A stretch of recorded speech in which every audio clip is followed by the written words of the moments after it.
Y uno de los conflictos mayores que hubo en la casa de Simón era cuando ella hizo un cambio de lectura y ellos empezaron a darse cuenta de los libros que ella estaba frecuentando. El papá la veía como algo perdido para el matrimonio y cada vez los choques eran mayores, porque él decía que era una desgracia tener dos hijas y solamente una de ellas con posibilidades de matrimonio. Aunque él, y miren la paradoja que hay aquí, él siempre la alentó a que se desarrollara intelectualmente. Él la alienta por un lado, pero por otro lado, para él resulta una decepción, porque su hija se desarrolla intelectualmente y no va a poder casarse. Pero él o sea, eso le pasa al final de la vida al padre, cuando sí, a partir ya de 1919, cuando ellos entonces, por la misma pobreza o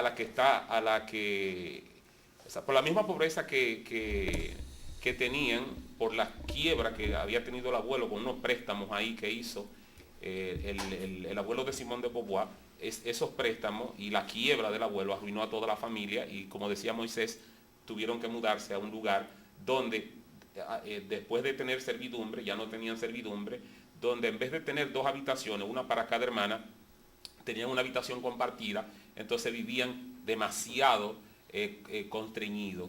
Entonces, en ese momento dice ella que la misma pobreza hacía que sus padres tuvieran discusiones terribles.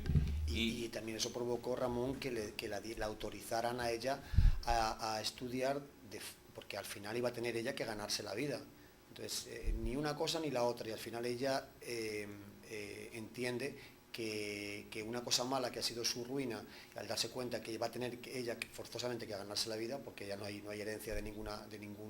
El papá abre un poco esas posibilidades de estudio que antes no tenía. Y entonces de repente se encuentra en la Sorbona y se encuentra con una inteligencia y una capacidad para el estudio tremenda que después demuestra. Pero que además, como tú dices, Oscar, ese drama que vivió ella de estar en una familia criada en la más estricta, diría yo, creencia católica, con muchas restricciones, por supuesto, definitivamente la marcó a ella, y como tú dices, ella dejó de creer en Dios. Es decir, a los 13 años ella era prácticamente atea. Y eso es mucho antes de cuando ella comienza a practicar y a envolverse un poco en lo del existencialismo. Y luego es que ella decide entonces estudiar filosofía en la Sorbona, y es cuando se encuentra luego con Sartre. Lo que tú dices, Ramón, del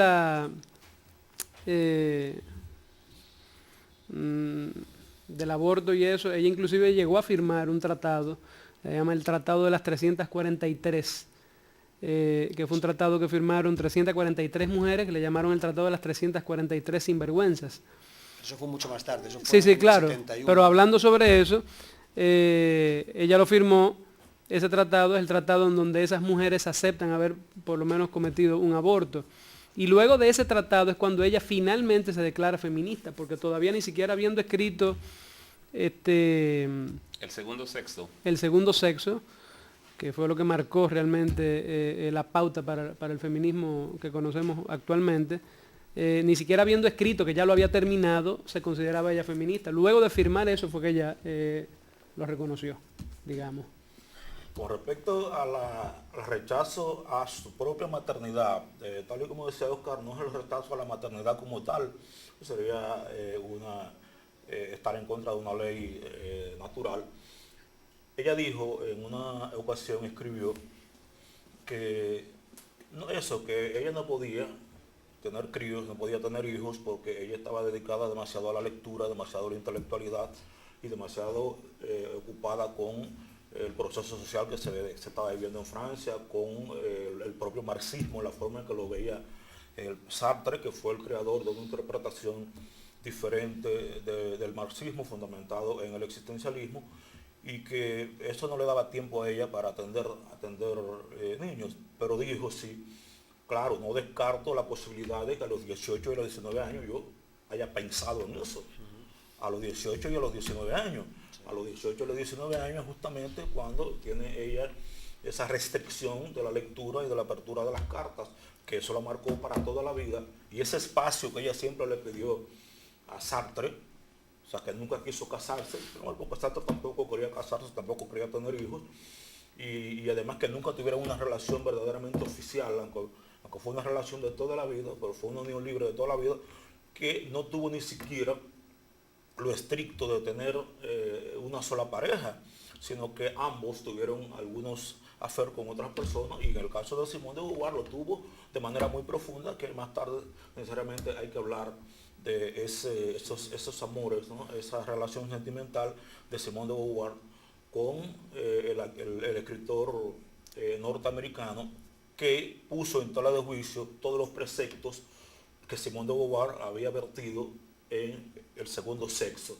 Pero vamos a hablar primero de la etapa de Simone de Beauvoir en la Sorbona, de sus estudios secundarios y de las clases que dio por diversas academias secundarias de la Francia, que se interrumpieron por la intermisión de Alemania hacia París. Una pequeña nota sobre eso que tú dices de la maternidad, y es importante tocar, y bueno que el público lo sepa, todos estos temas respecto a la personalidad de los escritores, porque definitivamente la personalidad y las vivencias de ellos es lo que marca su vida y su obra como tal. Lo que tú dices de la maternidad, ella realmente fue bastante fuerte en ese sentido. Ella llegó a decir, por ejemplo, algo como que, y no la cito exactamente, pero el órgano mamario de la mujer no repercute económicamente, es decir, de manera positiva, para nada en su vida, y se puede amputar en cualquier momento. Es decir, ella era bastante dura en ese sentido. Recuérdate que Simone de Beauvoir era marxista. Claro.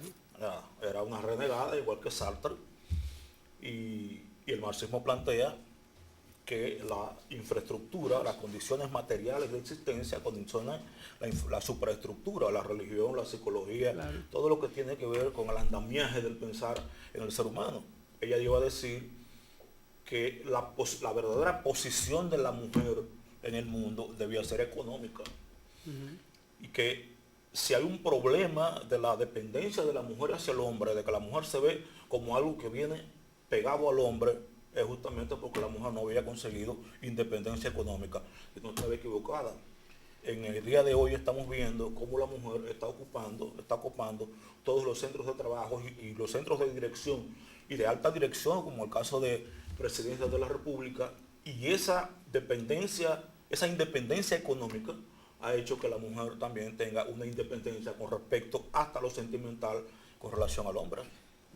Decía Simone de Beauvoir también que la primera vez que la mujer logró el primer paso hacia la libertad fue con la revolución industrial, porque con la revolución industrial le permitía a la mujer trabajar con la máquina sin tener que hacer un esfuerzo físico extraordinario, y entonces eso marcó la primera pauta de libertad en la mujer. Ella lo plantea de esa forma. Pero yo creo que ella fue bastante equilibrada en sus posiciones. Fíjense que estamos hablando mucho de la biografía más que de la obra de ella, porque realmente es una biografía apasionante, interesante, y que es muy coherente y tiene que ver mucho con su obra, porque desde luego el Deuxième Sexe, el segundo sexo, tiene mucho que ver con todo esto. Pero fíjense que no es un feminismo radical, no es excluyente. Es solamente reclamando ciertos derechos de la mujer que hoy son incuestionables. Es decir, hoy una mujer puede votar, bueno, ya podía votar en esa época, puede viajar sin pedirle permiso al marido, y puede ocupar puestos de responsabilidad. Claro, no tenemos que exagerar ni caer en machismo de decir, es que no pueden cargar con andamios ni con bombonas de butano. Oiga, pues no, pero también hay hombres que son más débiles y son más intelectuales y se buscan trabajos más intelectuales, y hay hombres que son más fuertes y que no quieren pensar tanto o no tienen la capacidad y se buscan los trabajos de más fuerza. Entonces, en ese sentido, ella yo pienso que tuvo bastante equilibrio. Y en el segundo sexo, ella solamente estaba planteando esos derechos. Lo que pasa es que luego, bueno, pues se han recogido, fue un escándalo. Fíjate, en una sola semana después de salir el segundo sexo, creo que habían vendido como 20 o 22.000 ejemplares. Sí, 22.000 ejemplares. Entonces, a todo el mundo le interesó, fundamentalmente a las mujeres. Decían, pero es verdad, si yo tengo... O sea, abrió los ojos a muchas mujeres. Hay por ahí declaraciones de cientos, de miles de cartas o de telegramas que enviaban las mujeres o que publicaban a veces en revistas agradeciendo